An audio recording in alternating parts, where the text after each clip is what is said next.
दरम्यान खासदार अमर काळेंनी धामणगाव रेल्वे शहरातील माल धक्का इथं भेट दिली।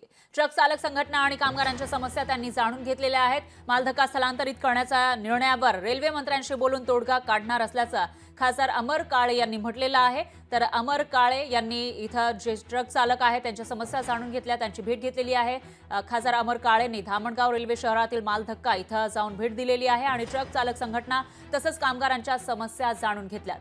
तर आपण याच्यावर चर्चा करू आणि रेल्वे मंत्र्यांशी बोलून तोडगा काढू असं आश्वासन खासदार अमर काळेंनी दिलं।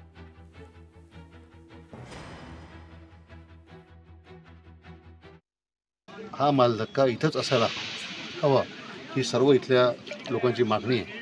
त्या अनुषंगाने त्यांनी मला सांगितलं होतं की आपण इथे येऊन पाहणी करा। त्यानिमित्तानं आज या ठिकाणी आलो, सर्व पाहणी केली आहे आणि 22 तारखेपासून अधिवेशन चालू होते दिलेलं। तर 22 तारखेला स्वतः रेल्वे मंत्र्यांसोबत मी स्वतः पर्सनली भेटेल आणि त्यांना इथल्या सर्व लोकांच्या भावना त्यांच्या कानावर टाकून जिथे 100 वर्षापासून हा मालधक्का चालू आहे तिथंच हा मालधक्का पूर्ववत चालू राहावा अशी मागणी या विभागाचा खासदार म्हणून मी करणार आहे। लोकशाही मराठी ऐका, पहा, जागरूक रहा।